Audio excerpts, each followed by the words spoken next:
Movie की शुरुआत में मोनोलिथ नाम की एक कंपनी के सीईओ को दिखाते हैं और वो अपनी कंपनी की बनाई हुई एक नई कार के बारे में बात कर रहा है। अब तक दुनिया में बनाई गई सभी टॉप एंड फीचर्स वाली कार में हमारी ये कार नंबर 1 है। इसमें बुलेट प्रूफ मिरर है और साथ ही नैनोटेक बॉडी आर्मर भी है।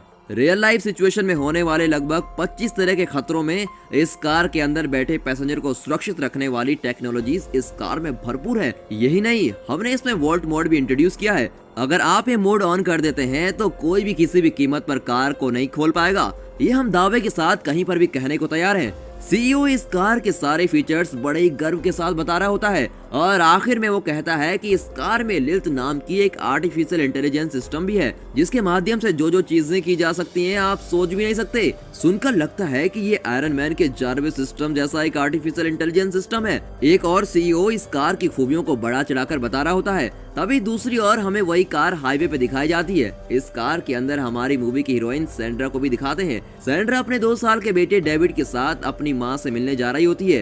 कार का डैशबोर्ड हमें दिखाया जाता है जिसमें ग्रैनीज होम डिस्प्ले किया हुआ होता है। वहाँ जाने का रूट भी बढ़िया से डिस्प्ले में दिखाया जाता है। सैंड्रा के बारे में पूछो तो वो एक फ्रीकी पॉप सिंगर हुआ करती थी, पर अब उसने वो सब छोड़ दिया है।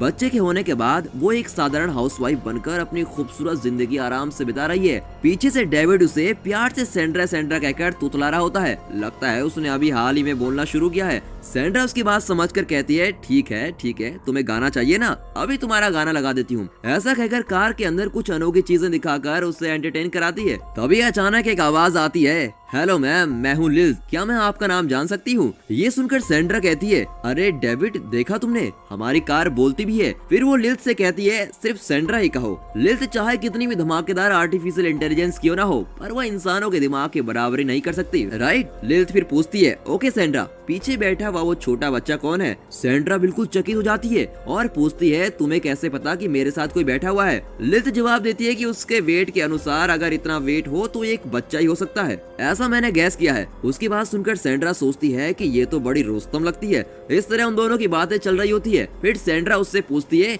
अच्छा बताओ मेरा वेट क्या है? लिल्थ ठीक वेट बता देती है। इस पर सैंड्रा कहती है, देखो इस बात को गर्ल्स का सीक्रेट समझकर तुम भूल जाना, ओके? तभी एक सिग्नल पर कार रुकती है। न जाने सैंड्रा को क्या सोचता है। वो लिल्थ से पूछती है कि क्या तुम ये सारी इन्फॉर्मेशन को स्टोर करके रख सकती हो? तो वो कहती है कि हाँ बिल्कुल रख सकती हूँ। तो सैंड्रा पूछती है कि मुझसे पहले इस कार में जो लोग ट्रेवल करते थे, क्या तुम उनके वेट के बारे में मुझे बता सकती हो? तब लिल्थ अपनी डिस्प्ले में उन सब के वेट दिखाती है। सैंड्रा ये कार पहली बार चला रही होती है। ये उसके हस्बैंड काल की कार है। डिस्प्ले में वेट दिखाकर वो जान जाती है कि उसके हस्बैंड काल का वेट और ये उसके फ्रेंड का वेट होगा, पर ये 50 केजी का वेट किसका हो सकता है? आखिर वो कौन है? सैंड्रा थोड़ा अनकंफर्टेबल होने लगती है। इतने में काल का कॉल आ जाता है, पर कॉल उठाने में वो जरा हिचकिचाती है। लगता है उसके और काल के बीच जरा सी टकरार चल रही है, पर वो कुछ देर बाद कॉल अटेंड कर देती है। काल वीडियो कॉल कर रहा होता है तो वो डेविड से कहती है, देखा बेटा कौन बात कर रहा है? इतने में डेविड पीछे से चिल्लाता है, डैडी डैडी। फिर उससे काल पूछता है, हे कहाँ जा रहे हो तुम?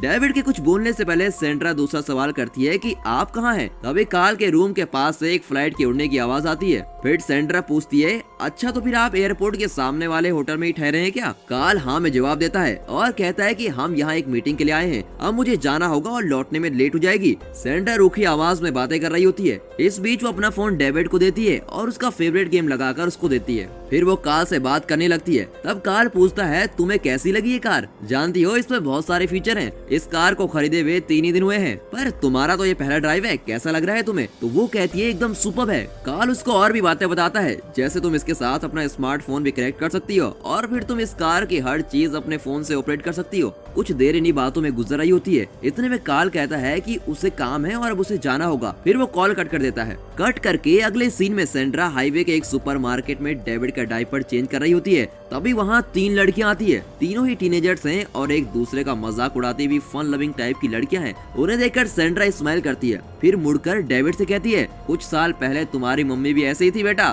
फिर वो डेविड के लिए कुछ चीजें खरीदती है। तभी वहाँ के टीवी में एक कार्टून चल रहा होता है। उस कार्टून में एक लोमड़ी पहाड़ से एक वोल्ट को दिखाकर उसे खोलती है। उसी वक्त सैंड्रा के पीछे एक आदमी आकर खड़ा होता है और कहता है, मुझे लगता है कि मैं आपको जानता हूँ। मैं तो देखते ही पहचान गया था, आप एक सिंगर है ना। इतने में वो आदमी फ्लर्ट करने लगता है और कहता है कि हम सब दोस्त साथ में आए हैं, आप भी हमारे साथ ज्वाइन कर लीजिए, बड़ा मजा आएगा। अब सैंड्रा बिल्कुल इरिटेट हो जाती है और कहती है जो तुम सोच रहे हो वो नहीं होगा, मेरी शादी हो चुकी है और मेरा एक बेटा भी है। वो फिर भी अपनी आदत से बाज नहीं आता और कहता है ओह आप मैरिड हो, देख के तो ऐसा नहीं लगता। उससे छुटकारा पाकर जब सैंड्रा मुड़कर देखती है तो डेविड वहाँ नहीं होता। सैंड्रा घबराकर वहाँ सभी से पूछती है और डेविड डेविड चिल्लाती हुई वहाँ आसपास हर जगह ढूंढती है, पर डेविड का कहीं पता नहीं चलता। टेंशन में सैंड्रा को अपनी धड़कन सुनाई देने लगती है। आखिर में वो देखती है कि वो 3 लड़कियां और वो फ्लर्ट करने वाला आदमी एक ही ग्रुप के लोग हैं और वो डेविड को अपनी कार में बिठाकर उसके साथ खेल रहे होते हैं। ये देखकर सैंड्रा बहुत गुस्से में लाल हो जाती है। वहाँ जाकर चिल्लाकर कहती है कि यहाँ मेरी धड़कन रुक गई थी और बिना बताए तुम लोग मेरे बेटे को यहाँ ले आए। तब वो लड़कियां भी जरा गुस्से में कहती हैं, सुनिए मैडम, यहाँ आकर चिल्लाने के बजाय आप हमें थैंक यू बोलेंगे तो अच्छा होगा। एक छोटे बच्चे का ऐसा ध्यान रखेंगे आप। वो लड़कियां झगड़ने पे उतर आती हैं, साथ ही में उसके बॉयफ्रेंड्स भी उनका साथ देते हैं।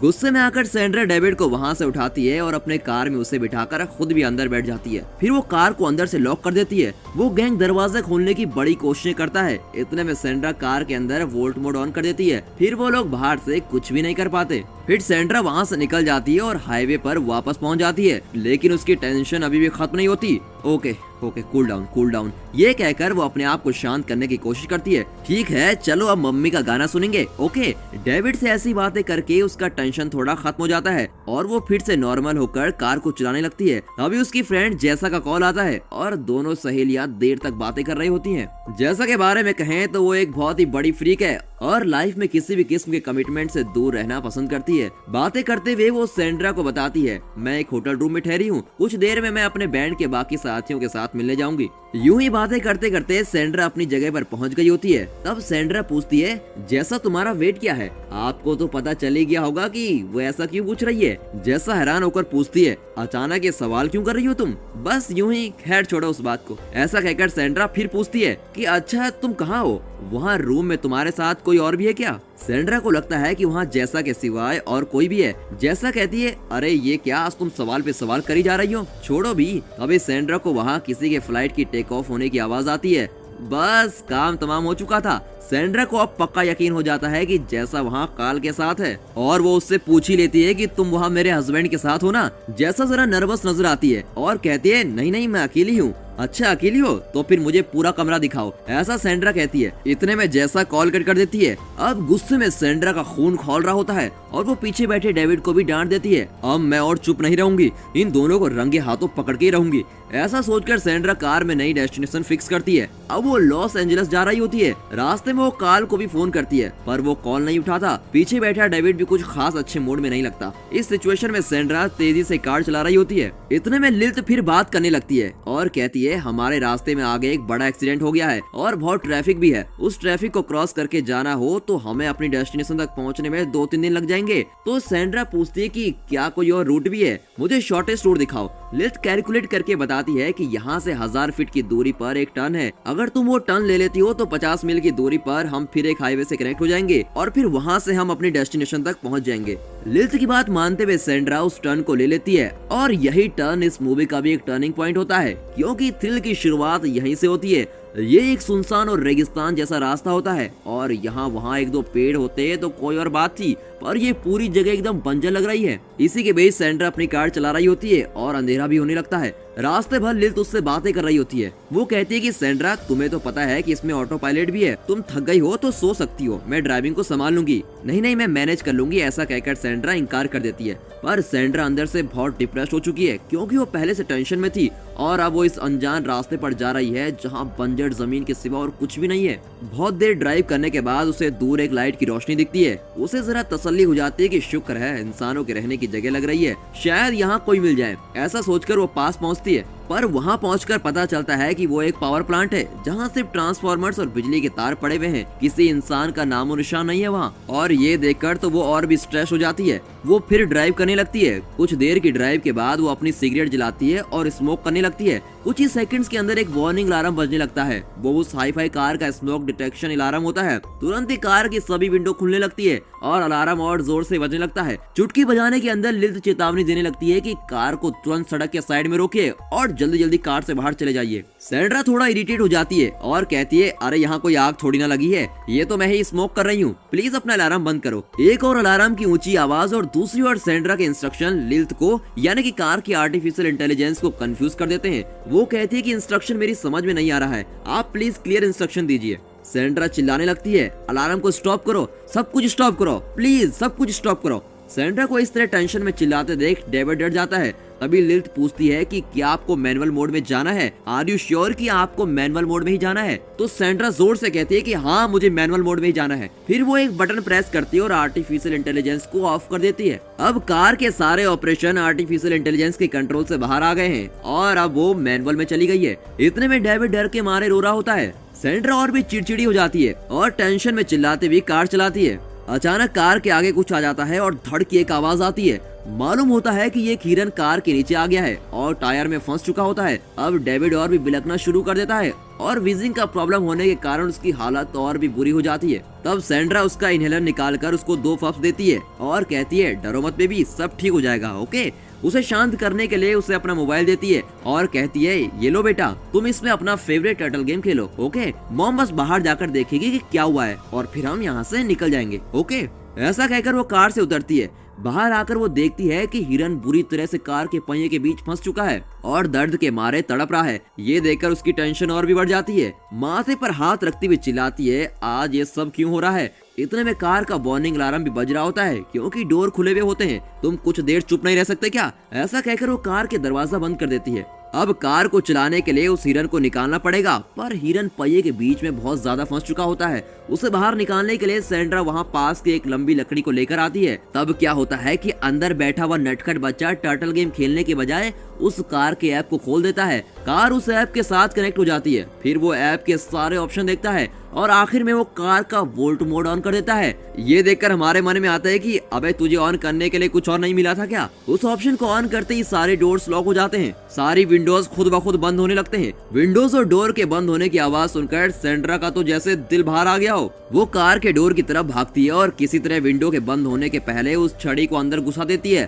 पर कोई फायदा नहीं क्योंकि टाइम बहुत कम था। सिर्फ 2-3 सेकंड में सब कुछ खत्म हो जाता है। विंडोज ग्लासेस उस छड़ी को तोड़ते हुए पूरी तरह बंद हो जाते हैं। अब कार पूरी तरह से लॉक हो जाती है। सैंड्रा ग्लासेस को पीटती है और चिल्लाती है, ओपन करो, ओपन करो। तभी वो देखती है कि डेविड के हाथ में उसका फोन है। फिर वो उसकी तरफ भागती है, बेबी प्लीज उसे इस तरफ से स्वाइप कर दो बेटा। वो चिल्लाकर ये सब कह रही होती है, और आप सोचिए 2 साल के बच्चे की समझ में कुछ आएगा क्या? फिर भी सैंड्रा अपनी तरफ से पूरी कोशिश करती है कि किसी भी तरह इस कार को अनलॉक कर दूं। तभी बच्चे के हाथ से फोन फिसलकर नीचे गिर जाता है। ऊपर से उस बच्चे को सीट बेल्ट से भी टाइट से बांधा हुआ होता है। बस अब सब कुछ खत्म हो चुका है, कुछ भी नहीं किया जा सकता। सैंड्रा उस कार के बारे में खूब जानती है। वो उस सुनसान जगह पर खड़ी होकर हेल्प हेल्प कहकर चीखती है, चिल्लाती है, पर वापस दूसरी तरफ आती है और दरवाजा पीटती हुई चिल्लाती है, लिल्थ प्लीज मेहरबानी करके दरवाजा खोल दो, अंदर बच्चा है, मैं सैंड्रा हूँ, मेरी आवाज तुम्हें सुनाई दे रही है या नहीं? इसी तरह वो बेबस हालात में बहुत देर तक कार से विनती कर रही होती है, पर क्या करें, उसने तो कार के आर्टिफिशियल इंटेलिजेंस को पूरी तरह से ऑफ कर दिया होता है। This is bloody manual, that's it. Tension और गुस्से में वो जाती है और एक बड़ा पत्थर उठा लेती है। उससे वो बहुत देर तक कार के शीशों को तोड़ने की कोशिश करती है। इसका भी कोई फायदा नहीं होता क्योंकि वो तो बुलेट प्रूफ शीशे रहते हैं। इस तरह कार को पत्थर से तोड़ने के साथ अलार्म चालू हो जाता है।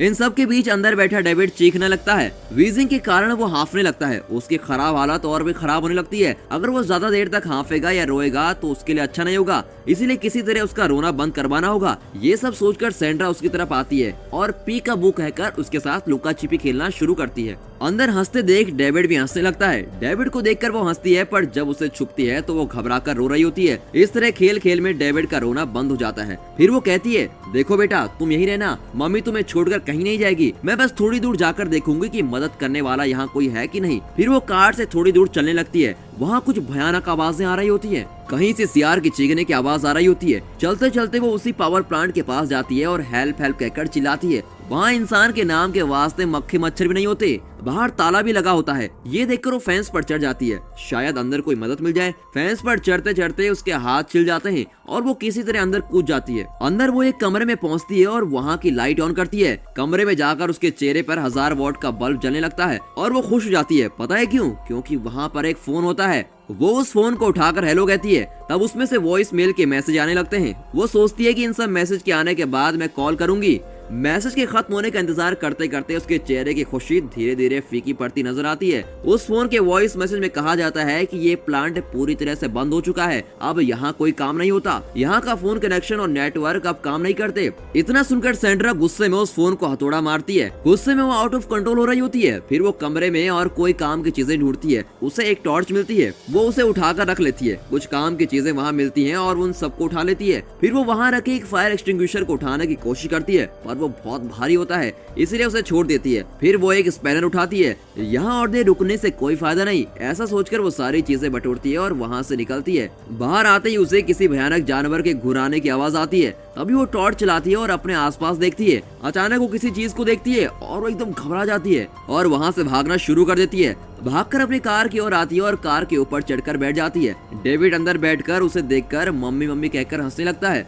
पर सैंड्रा वहाँ बैठी डर के मारे कांप रही होती है। वो इधर उधर टॉर्च मारकर देख रही होती है कि कोई है तो नहीं। तब वो देखती है कि वहाँ कोई बड़ा जानवर नहीं बल्कि एक जंगली कुत्ता है, एक पागल जंगली कुत्ता। वो सैंड्रा को अपना शिकार बनाने के लिए कार के ऊपर चढ़ रहा होता है। उसे देखकर डेविड फिर हाँफने लगता है। अब सैंड्रा क्या करे, वो झट से अपने स्पैनर निकालती है और कार के ऊपर ठोकने लगती है। इसकी वजह से कार का अलार्म चालू हो जाता है। अलार्म सुनकर वो जंगली कुत्ता डर के वहाँ से भाग जाता है। डेविड ने अब फिर से रोना शुरू कर दिया होता है। इतने में सैंड्रा उसके पास आ जाती है और कहती है, नहीं बेटा रोते नहीं, इधर देखो, मॉम को देखो, गहरी सांस लो, हाँ हाँ ऐसे ही सांस लो, गुड। ये सब कहकर वो डेविड को किसी तरह नॉर्मली ब्रीथ करवाती है।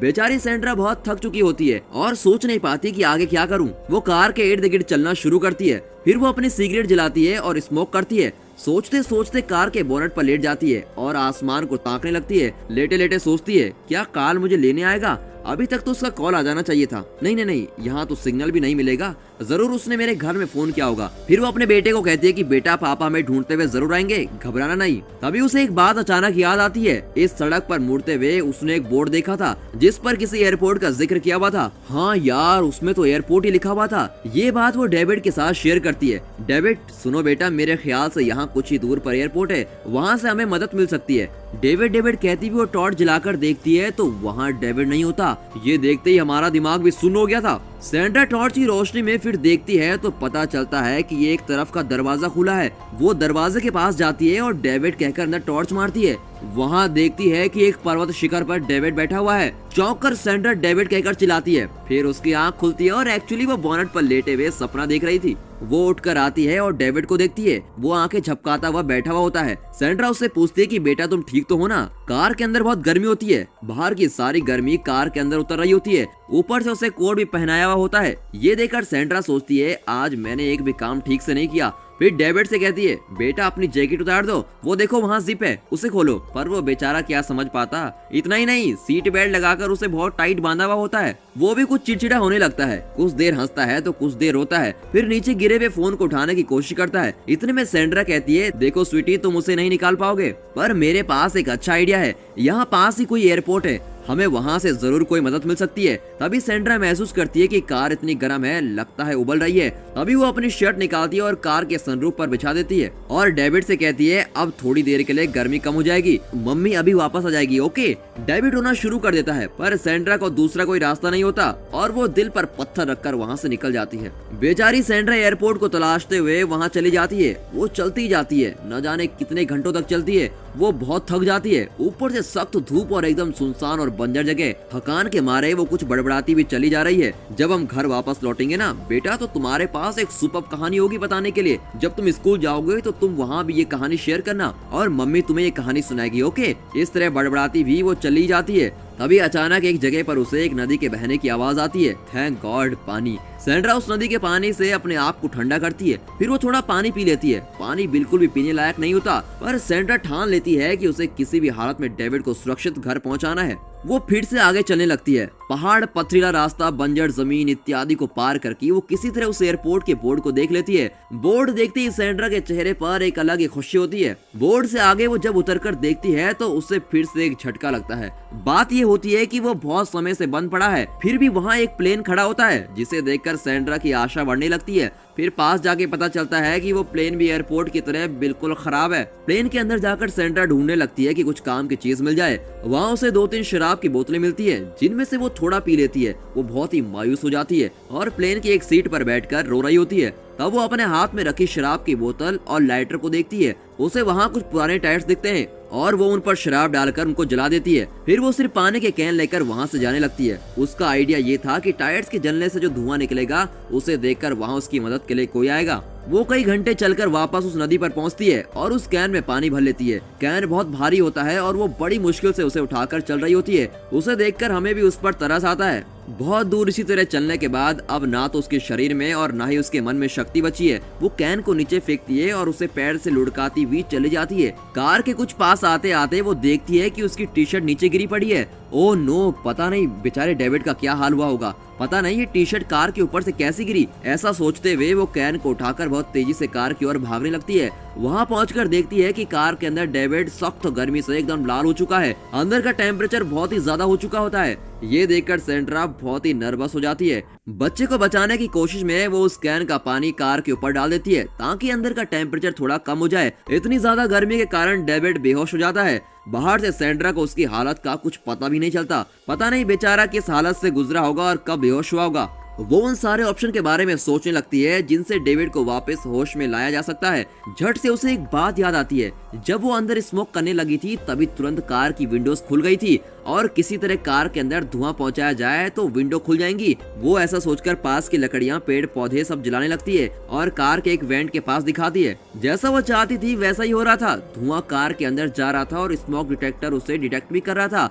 पर वो भूल गई थी कि आर्टिफिशियल इंटेलिजेंस तो उसने ऑफ कर रखी है। कार तो अभी भी मैनुअल मोड में है और वो भी पूरी तरह से लॉक्ड है। धुएं की वजह से अब कार के अंदर का टेम्परेचर और भी ज्यादा होने लगता है। अरे ये कैसा पागलपन, ये क्या कर रही हूँ मैं। ये कहकर वो जोर से अपना माथा पीटने लगती है। फिर वो आग में पानी डालकर उसे बुझाने की कोशिश करती है। तब उसे अपने पैर और उस कार पर इतना गुस्सा आता है कि वो स्पैनर को हाथ में लेकर कार को मारती है। अब मारने पीटने से कोई फायदा नहीं। तभी दिखाते हैं कि वो कार वहाँ से धीरे धीरे फेड हो रही है। थोड़ी देर में वहाँ एक और कार आती है। उस कार में सेंड्रा और उसका पति काल होता है। सेंड्रा कार से उतरकर उसी जगह पर खड़ी होती है और फूट फूट कर रोने लगती है। इसी जगह में अपने बच्चे को खो बैठी थी। अरे ये सब दिखाकर क्यों डरा रहे हो भाई, ऐसा सोचने का मन करता है भाई यहाँ पर। इतने में मूवी में सेंड्रा मुड़कर काल को देखती है और कहती है, नहीं इसका कारण मैं नहीं, तुम हो, सिर्फ तुम।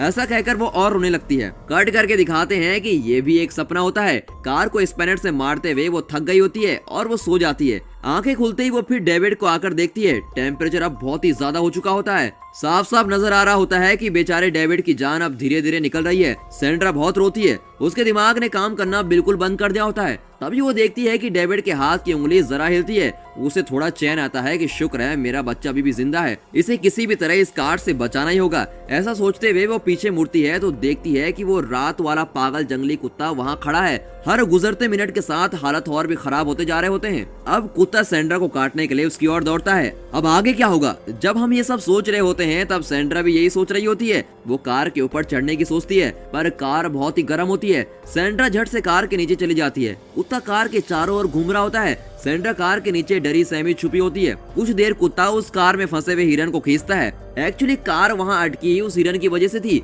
और पीछे बहुत बड़ा गड्ढा भी है। जैसे जैसे वो कुत्ता हिरन को खींचता है वैसे वैसे कार पीछे की तरफ बढ़ती जा रही होती है। अब सेंड्रा उस हिरन को पकड़ लेती है क्योंकि अगर हिरन बाहर आ गया तो कार पीछे खड्डे में जा गिरेगी। अंदर बैठा उसका बच्चा जिंदा नहीं बचेगा। पर वो कुत्ता हिरन को पूरा बाहर खींच लेता है और उसे लेकर चला जाता है। अब सेंड्रा कार के नीचे से निकलती है और कार के पिछले हिस्से में जाकर उसे रोकने की कोशिश करती है। कार पर हाथ रखा तो जला देने वाली गर्मी होती है पर और कोई चारा नहीं होता। सेंड्रा किसी तरह कार को पीछे से होल्ड कर रही होती है। अगर हाथ हटा दिया तो कार पीछे आ जाएगी। वो ज्यादा देर तक संभाल नहीं पाती और कार गड्ढे के मुंह तक आ जाती है। पर किस्मत से वहाँ पर एक पत्थर होता है जो कार को खड्डे में गिरने से बचा लेता है। अब सेंड्रा बहुत थक चुकी होती है। उसके पूरे शरीर में घाव ही घाव है। वो उस पहाड़ के एज पर जाती है और घुटने टेक कर रोने लगती है। तुम मुझे मम्मी मम्मी कहते रहते हो ना बेटा, पर मैं उस काबिल भी नहीं हूँ। ऐसा कहकर वो बेबस होकर रोने लगती है।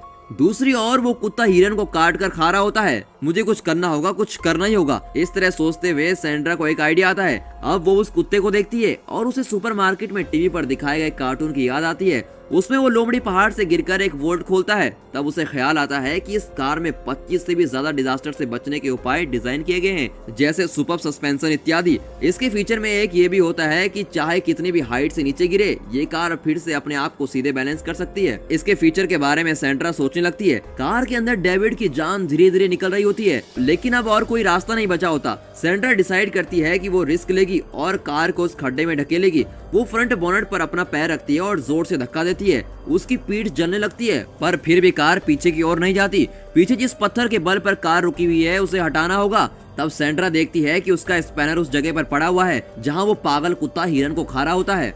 यहाँ हम जान जाते हैं कि यही सेंड्रा का आखिरी चांस है। इस सीन को देखते वक्त मुझे यही डायलॉग याद आ रहा था कि माँ से बड़ा कोई योद्धा नहीं होता और माँ से बड़ी कोई शक्ति भी नहीं होती। अपने शरीर के घाव की परवाह किए बिना सेंड्रा उस कुत्ते की ओर चलने लगती है और उसके सामने आकर खड़ी हो जाती है। उसे स्पैनर की जरूरत है। कुत्ता घुराने लगता है और सेंड्रा को काटने को दौड़ता है। तब सेंड्रा ऐसी चीखती है कि एक पल के लिए कुत्ता डर जाता है। वो सोच रहा होता है कि अरे ये कौन है यार, मुझसे भी खतरनाक जानवर।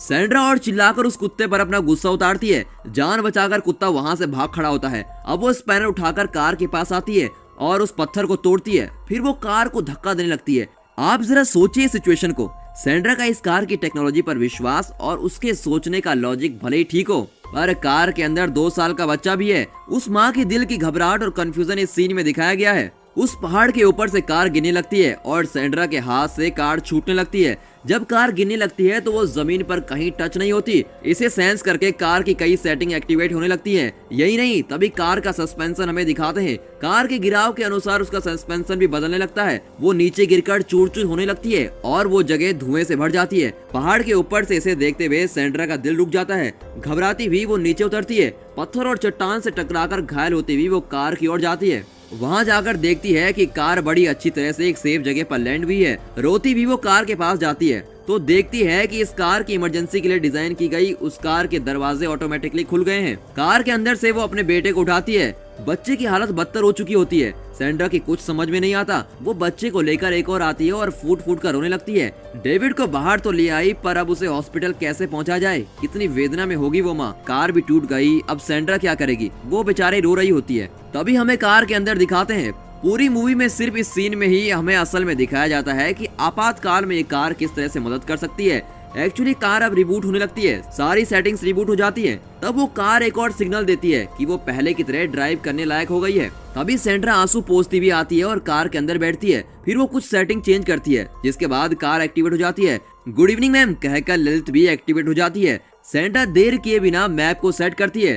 ललित कहती है कि जहां हम हैं वहां से और कहीं भी जाने का कोई रास्ता नहीं है। पहाड़ों के बीच में हम फंसे हुए हैं। बेशक यहाँ से कोई रास्ता नहीं, पर सेंड्रा हार मानने वाली नहीं थी। वो अपनी पूरी ताकत लगाकर कार को स्किड करवाती हुई और तेजी से चलाकर एक स्लोप पर खड़ी करती है। लेकिन कार वार्न करने लगती है कि ये तो नामुमकिन है और गाड़ी जरूर उलटकर गिर जाएगी। अब सेंड्रा को दिखाया जाता है। फिर दिखाया जाता है कि उसने डेविड को सीट बेल्ट पहनाकर रेडी रखा हुआ है। कार की वार्निंग आती रहती है, नो चांस नो चांस। तभी सेंड्रा कार का ऑल टेरेन वाला 4 व्हील ड्राइव ऑप्शन ऑन करती है। ऑन करते ही कार का सस्पेंशन क्या गजब तरीके से ऊपर आता है। एन वक्त पर सेंड्रा एक्सेलरेशन देती है और चट्टानों को टकरा देने वाली स्पीड पार कर वो ऊपर तक ले जाती है। जरा सा अगर कहीं स्पीड धीमी हो जाती है तो कार उलट जाती। इतनी रिस्की ड्राइविंग करने के बाद अगले फ्रेम में दिखाते हैं कि कार 2 बड़ी चट्टानों को तोड़ती हुई उनके बीच से निकल जाती है। अब लिलित कहती है, मुझे रास्ता मिल गया है। फिर क्या, सेंड्रा की कार हवा से बातें कर रही होती है। कट करके हॉस्पिटल दिखाते हैं। एक स्ट्रेचर में सेंड्रा और दूसरे में डेविड को हॉस्पिटल के अंदर ले जा रहे होते हैं।